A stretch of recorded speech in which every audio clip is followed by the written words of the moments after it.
कविता, कविता, क्या हुआ? तुम रो क्यों रही हो? कुछ नहीं जी। अरे बताओ मुझे, क्या बात हो गई? वो मामा मामी जी। क्या क्या हुआ मामा मामी को? कल ही तो तुम उनसे मिलकर आई हो ना, और अब तो मामा जी की तबीयत भी ठीक है, फिर तुम इस तरह से रो क्यों रही हो? कल मैंने दीक्षा को फोन लगाया, मेरी मामा की बेटी। मैंने दीक्षा को बताया कि मामा जी की तबीयत बिल्कुल ठीक नहीं है, वो कुछ दिनों के लिए आ जाए तो मामा मामी को अच्छा लगेगा। अरे इसमें रोने वाली क्या बात है? तब मुझसे दीक्षा ने इतनी बुरी तरीके से कह दिया कि मामा मामी की जिम्मेदारी सिर्फ उसकी नहीं है, क्योंकि मामा मामी जी ने मुझे भी अपने बच्चे की तरह पाला पोसा है, उतना प्यार दिया है। तो दीक्षा ने कह दिया कि मैं उस प्यार का कर्ज अदा करूं, मैं ही वहाँ मामा मामी के पास रहकर उनकी सेवा करूं। दीक्षा, कविता ने आने से मना कर दिया तो तुम रोहन को फोन कर देती, रोहन ही आ जाता कुछ दिनों के लिए। किया था जी, मैंने रोहन को भी फोन किया था, लेकिन रोहन ने भी वही जवाब दिया जो जवाब मुझे दीक्षा ने दिया। अरे तुम रो मत, कुछ ना कुछ तो सॉल्यूशन निकलेगा।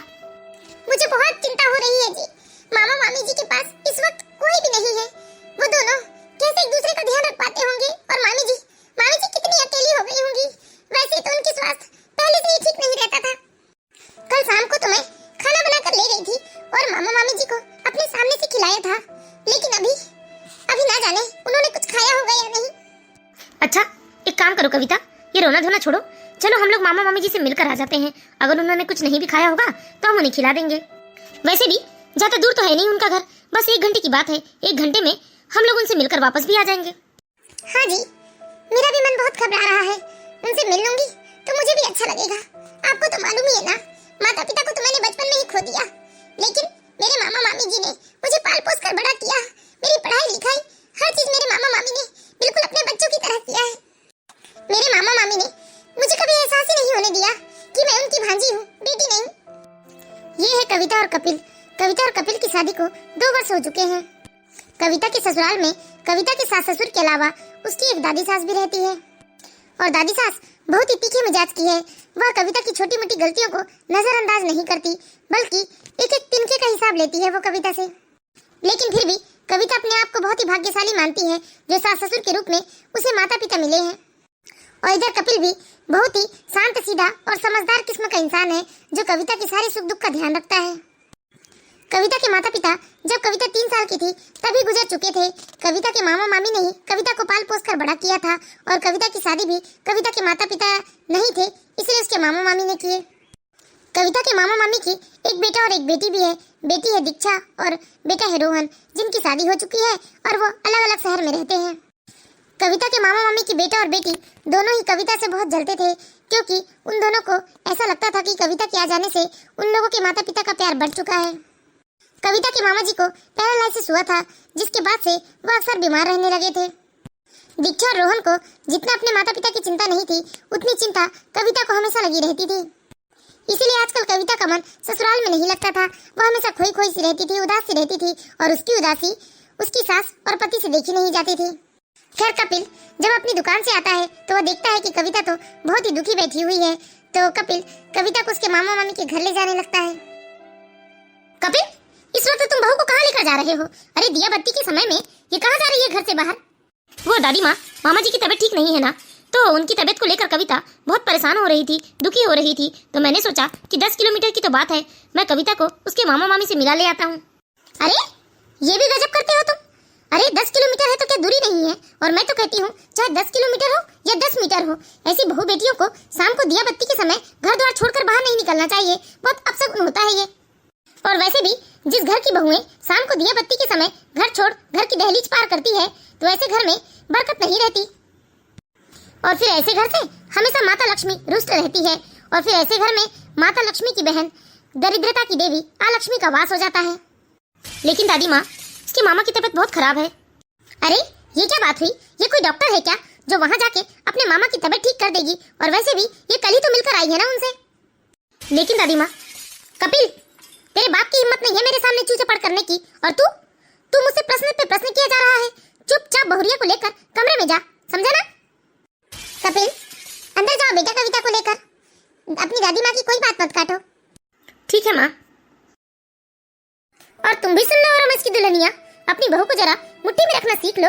अरे ये कोई समय है क्या दिया बत्ती के समय में अपने पति का हाथ थामे ये चली घर से बाहर? माँ बाप तो थे नहीं, लगता है इसके मामा मामी ने इसे कोई संस्कार ही नहीं दिए हैं। बेचारी कविता को अपनी दादी सास के मुंह से ये बात सुनकर बहुत ही बुरा लगता है। वह दुखी होकर रोते हुए सीधे अपने कमरे में जाकर बैठ जाती है और इधर कविता की सास भी कपिल को चुप रहने का इशारा कर देती है। हालांकि कविता की सास को बहुत बुरा लग रहा था कि ऐसे वक्त में भी कविता अपने मामा मामी से मिलने नहीं जा पा रही है, लेकिन इस घर में दादी जी के सामने किसी की चलती कहाँ है। इसीलिए सुशीला जी ने कुछ नहीं कहा और वह भी चुपचाप अपने कमरे में चली गई। मैं कितनी अभागी हूँ जी, मेरे मामा मामी ने मेरे लिए क्या कुछ नहीं किया, लेकिन आज ऐसी परिस्थिति में भी मैं उनसे मिल नहीं पा रही हूँ, उनको देख नहीं पा रही हूँ। मुझे ये भी नहीं मालूम कि मामा मामी ने कुछ खाया पिया हो गया नहीं। जब मैं छोटी थी, जब मामा मामी के पास बहुत गरीबी थी, तब उन्होंने मुझे अपने मुंह का निवाला खिलाया है। लेकिन देखिए ना जी, समय का चक्र, आज सब कुछ है, लेकिन कविता प्लीज रो मत। देखो मैं कुछ करता हूँ, तुम परेशान मत हो। मैं तुम्हारी आंखों में आंसू नहीं देख सकता कविता। देखिए जी, मेरे माता पिता तो बचपन में ही गुजर गए थे और मेरे लिए तो मेरे मामा मामी ही सब कुछ है। अब उनके बुढ़ापे में मुझे उनके लिए कुछ तो करना ही होगा ना। देखिए जी, अगर मैं घर से बार बार बाहर नहीं जा सकती तो क्या मैं कुछ दिनों के लिए अपने मामा मामी को यही लाकर उनकी सेवा नहीं कर सकती क्या? नहीं बहू, नहीं कर सकती तुम। तुम्हारे मायके वालों के लिए हमारे घर में कोई एक्स्ट्रा कमरा नहीं है। और वैसे भी बहू, वो तुम्हारे माँ बाप नहीं है, सिर्फ मामा मामी है और मेरा ये घर कोई धर्मशाला नहीं है। हाँ दादी माँ, मैं कब कह रही हूँ कि यह घर कोई धर्मशाला है, बल्कि यह घर तो मेरा है ना। और मेरे घर में मैं अपने मामा मामी की सेवा क्यों नहीं कर सकती? मैंने अपने जन्म देने वाले माता पिता का साथ कभी महसूस नहीं किया। मेरी परवरिश मेरे मामा मामी ने ही की है, वो भी अपने बच्चों की तरह मुझे पाला पोसा है, प्यार दिया है। और अब बुढ़ापे में जब उनके बेटा बहू और बेटी दामाद उनके पास नहीं है या किसी वजह से उनके पास नहीं आ सकते, तो मैं तो उनके इतने नजदीक रहती हूँ ना, मैं तो उनकी सेवा कर ही सकती हूँ। बताइए दादी माँ, क्या ऐसे में मेरा कोई फर्ज नहीं बनता उनके प्रति? क्या मैं उनका हाथ थाम कर उनकी सेवा ना करूँ? जब मैं असहाय थी तब उन्होंने उस वक्त मेरी देखभाल की, तो आज वह भी तो उसी परिस्थिति में खड़े हैं ना। मैं अपना फर्ज निभाने से कैसे पीछे हट सकती हूँ दादी माँ? बेचारी कविता अपनी बात पूरी करते करते उसकी आंखें भर आई और उसकी आंखों में आंसू देखकर कविता की सास की भी आंखों के कोर गीले हो जाते हैं, क्योंकि कविता की सास भी बुढ़ापे में अपने माँ बाप की सेवा करना चाहती थी, लेकिन उनके लिए कभी कुछ नहीं कर पाई। आज बहू की परिस्थिति को समझकर उन्हें बहुत रोना आ रहा था, लेकिन इस घर में तो हमेशा से सिर्फ दादी माँ की चली है। दादी माँ के सामने तो किसी की भी नहीं चलती। कविता की सास वहाँ से चुपचाप अपने कमरे में चली जाती है, लेकिन उनका बेटा कपिल भी पत्नी की तकलीफ को समझ रहा था। वह भी बराबरी वाला रिश्ता कायम करने में यकीन रखता था। कपिल सोच रहा था कि अगर कविता यहाँ अपने ससुराल में अपने फर्ज निभा सकती है, तो फिर अपने मायके वालों के लिए अपने फर्ज क्यों नहीं निभा सकती? लेकिन दादी माँ के खिलाफ बोलने की उसकी भी हिम्मत नहीं थी, क्योंकि आज तक उसके पिताजी ने भी उसकी दादी माँ को कभी पलटकर जवाब नहीं दिया था। इसीलिए कपिल भी अपनी दादी माँ को इस उम्र में कोई तकलीफ नहीं पहुँचाना चाहता था। वह बहुत उलझन में पड़ गया था, लेकिन फिर भी कपिल ने एक कोशिश की। दादी माँ, कुछ दिनों की तो बात है, अगर कविता के मामा मामी यहाँ आ जाएंगे तो कविता अपने सामने से उनकी सेवा कर लेगी और कविता को भी समय बेसमय घर से बाहर नहीं जाना पड़ेगा। हाय राम, इसकी जुबान तो देखो। अरे इसके बाप ने आज तक मुझसे जुबान नहीं लड़ाई और ये आज मेरे फैसले के खिलाफ जाने की हिम्मत कर रहा है। बुलाओ रमेश को। रमेश। क्या हुआ माँ? अरे रमेश, तू अपने लाल को समझा ले। देख जरा, ये मेरी बात काट रहा है, मेरे फैसले के खिलाफ जा रहा है। इसकी इतनी हिम्मत हो गई, ये बाप से बड़ा हो गया। अरे माँ, बच्चा है, गलती हो गई होगी, माफ कर दो उसे। मैं उसे समझा दूंगा, आज के बाद कभी वो आपके फैसले के खिलाफ नहीं जाएगा। ठीक है, समझा देना तू इसे। सुन लिया ना कपिल तूने? और याद रखना कि बहू के मामा मामी इस घर में ही आएंगे और यही मेरा आखिरी फैसला है। अगर मेरे फैसले के खिलाफ जाने की हिम्मत हो तो जाकर देख लेना, और हाँ, परिणाम भी भुगतने को तैयार रहना। समझ गया ना तू? और अपनी इस छुई मुई सी दुल्हनिया को भी समझा देना। दादी माँ ने अपनी बात खत्म की और वहाँ से गुस्से से अपने कमरे में चली गई, लेकिन बेचारी कविता इधर सिसकने लगी और कपिल तो जैसे सुनने में ताक रहा था। सॉरी कविता। आप तो सॉरी बोल रहे हैं जी, आपकी क्या गलती है? अरे ओ बहुरिया, क्या अब दिन भर कमरे में बैठकर गंगा जमुना बहाती रहेगी या फिर खाना पीना भी बनाएगी? मुझे समय से खाना चाहिए। ये रोने धोने का नाटक करके मेरे खाने पीने के समय में जानबूझकर देर करने की कोशिश भी मत करना। दादी माँ की गुस्से भरी आवाज सुनकर बेचारी कविता किसी से कुछ नहीं कहती और चुपचाप रसोई में चली जाती है और उधर कपिल अपनी माँ के कमरे में चला जाता है। काफी देर तक कपिल अपने माँ के कमरे में बैठकर अपनी माँ से बातें करता रहा और फिर थोड़ी देर बाद कविता ने सबका खाना लगाया। सब खा पीकर अपने अपने कमरे में चले गए और दूसरे ही दिन फिर से कविता ने जब अपने मामा मामी को फोन किया तो पता चला कि मामा की तबीयत तो फिर से बिगड़ गई है। ये बात सुनकर कविता की दिल की धड़कन जैसे बढ़ने लगी। लेकिन इधर कपिल भी सुबह से घर में नहीं था, जिस वजह से कविता बहुत घबरा रही थी कि कहीं कल की बात को लेकर कपिल नाराज होकर कहीं चला तो नहीं गया है। माँ जी, सुबह से दोपहर होने को आई लेकिन इनका कोई पता नहीं है। मैंने फोन भी किया तो इन्होंने फोन नहीं उठाया।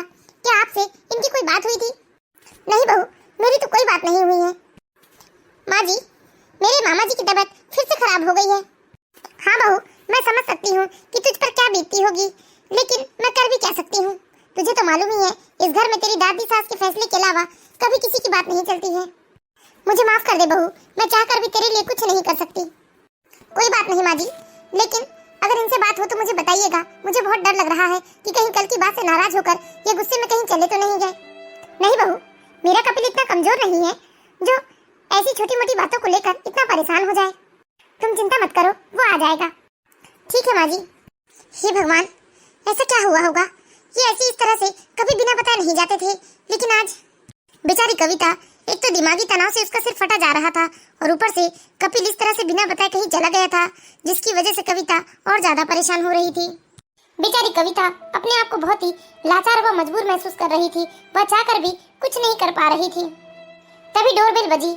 तब कविता का ध्यान भटका और कविता दरवाजे की ओर दौड़ी। आप कहाँ गए थे जी? इस तरह बिना बताए? आपको मालूम भी है मुझे कितनी चिंता हो रही थी। कविता, पहले बताओ कि दादी माँ कहाँ है? दादी माँ तो खा पीकर अपने कमरे में आराम कर रही है। अच्छा, फिर जल्दी से माँ को बुलाओ, मैं तुम लोगों को कहीं लेकर जाना चाहता हूँ। लेकिन कहाँ? अरे तुम 2 मिनट रुको ना, मैं सब बताऊंगा, बस तुम जल्दी से माँ को बुला लो। हाँ बेटा चल, मैं तो तैयार ही बैठी हूँ। माँ जी, ये क्या, आप तैयार ही बैठी थी? हाँ बहू। अरे अब यहीं पर सारा समय खत्म कर दोगे क्या? चलो जल्दी से मेरे साथ चलो, वरना दादी माँ अभी उठ जाएगी तो घर में हाहाकार मच जाएगा। इस तरह कपिल अपनी माँ और अपनी पत्नी कविता को लेकर घर से बाहर जाने लगा। लेकिन कविता बार बार कपिल से पूछती कि वो आखिर कहाँ जा रहे हैं, लेकिन कपिल उन दोनों को बस चुपचाप अपने पीछे चलने को कहता है। आओ कविता, अंदर आओ। अरे आप मुझे ये कहाँ ले आए? ये किसका घर है? अरे तुम अंदर तो आओ बहू। लेकिन माँ जी, इस घर में तो हम पहले कभी नहीं आए हैं, यहाँ तो हमारा कोई रिश्तेदार भी नहीं रहता, फिर मैं अंदर कैसे आऊँ? ये किसका घर है? मुझे बताइए ना, मुझे कुछ समझ में नहीं आ रहा है। कविता को कुछ समझ में नहीं आ रहा था कि सास और पति उसे इस तरह से किसी अनजान घर में आने के लिए क्यों कह रहे हैं। कविता कपिल से लाख सवाल करती है, लेकिन कपिल उसकी किसी भी बात का जवाब नहीं दे रहा था, बस उसे अंदर आने के लिए कह रहा था। लेकिन तभी कविता ने देखा कि कोई अंदर से बाहर निकल के आया। जब कविता ने उस महिला को देखा तो कविता आश्चर्यचकित रह गई, क्योंकि वह महिला कोई और नहीं बल्कि कविता की मामी थी। मामी जी, आप यहाँ कैसे मामी जी? हाँ बेटा, आज से हम लोग यही रहेंगे, तुम्हारे ससुराल के बिल्कुल करीब। क्या क्या क्या मामी जी, सच में मैं कोई सपना तो नहीं देख रही हूँ? मुझे तो मेरी आंखों पर यकीन ही नहीं हो रहा है। नहीं बेटा, तू कोई सपना नहीं देख रही है। चल अंदर चल, चलकर तेरे मामा जी से मिल ले। तेरे मामा जी तुझे बहुत याद कर रहे हैं। हाँ मामी जी, चलिए, मैं भी मामा जी को बहुत याद कर रही हूँ। मामा जी कैसे हैं आप? हाँ बिटिया, अब तो तुम्हें देखकर मैं सच में अच्छा हो गया। लेकिन मुझे एक बात समझ में नहीं आ रही है, आप लोग अचानक यहाँ कैसे? बेटा, दामाद जी ने हमें अपनी कसम दी और कहा कि हम लोग आज के बाद यही चल कर रहें। ये आपने कैसे सोच लिया? ये सब कैसे किया आपने? कविता, तुम बार बार मामा मामी के घर तो नहीं जा सकती थी, लेकिन अड़ोस पड़ोस में तो आ ही सकती हो ना। जब तुम्हारा मन करे तब तुम आ सकती हो। इसलिए मैंने सोचा कि मामा मामी के उस मकान को हम किराए पर चढ़ा देते हैं और हमारे घर के बाजू में ही मामा मामी के लिए किराए का रूम खरीद देते हैं, ताकि तुम भी बीच बीच में मामा मामी से मिलकर जाती रहो और मामा मामी जी को भी अकेलापन महसूस ना हो। बेचारी कविता ने आंसू भरी आंखों से अपने पति की ओर देखा।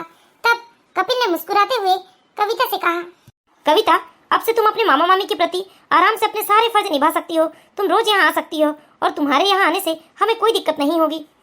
और सुनो, यह आइडिया माँ ने दिया है। कपिल की बात सुनकर पल्लवी झट से जाकर अपनी सास के गले लग जाती है। थैंक यू वेरी मच माँ जी, आपने मेरी परेशानी को समझा। मैं तो बहुत ही दुखी भाव से जी रही थी, लेकिन मैं यहाँ आराम से आ सकती हूँ और अपने मामा मामी की देखभाल कर सकती हूँ। ये सब आज जो संभव हुआ है वो सिर्फ और सिर्फ आपकी वजह से हुआ है। बेटी, मैं भी अपने समय में अपने माता पिता की सेवा करना चाहती थी, लेकिन मुझे किसी ने ऐसा करने नहीं दिया। उस समय तो मैं तड़प कर रह गई थी, लेकिन अब तुम्हारी बातें सुनकर मुझे अपना समय याद आ गया और इसीलिए मैंने कपिल से कहा कि वो यहीं आसपास में कोई किराए का कोई घर देख ले और तुम्हारे मामा मामी को वो यहीं लेकर आ जाए, क्योंकि तुम्हारी दादी माँ के सामने तो किसी की नहीं चल सकती, उनके सामने मैं तुम्हारे लिए कुछ नहीं कर सकती, इसलिए मैंने यह रास्ता निकाला। सच में कविता बेटा, तुम बहुत ही किस्मत वाली हो जो तुम्हें समधन जी जैसी सास मिली है, वरना आज के समय में कहाँ सास ससुर अपनी बहू की तकलीफ को, अपनी बहू की तड़प को समझ पाते हैं। हाँ मामी जी, मैं बहुत ही किस्मत वाली हूँ। क्या हुआ यदि ईश्वर ने मुझसे मेरे माता पिता को छीन लिया तो मुझे तो दो माता पिता का प्यार मिला है। आज कविता की खुशियों का जैसे ठिकाना नहीं था। कविता अपने आप को बहुत ही भाग्यशाली मान रही थी। अब कविता के मामा मामी कविता के पड़ोस में ही रहने आ गए थे, इसीलिए कविता जल्दी अपने ससुराल के सारे काम निपटाती, अपने सारे फर्ज पूरे करती। उसके बाद वो अपने मामा मामी के रूम में आकर मामा मामी की भी खूब मन से सेवा करती। तो हम आशा करते हैं दोस्तों, आप लोगों को हमारी ये छोटी सी कहानी जरूर पसंद आई होगी। यदि कहानी अच्छी लगी हो तो प्लीज इस वीडियो को लाइक कीजिए और इसी तरह की मोरल स्टोरीज देखते रहने के लिए हमारे चैनल सास बहू की दुनिया को सब्सक्राइब करें। Thank you watching for my video.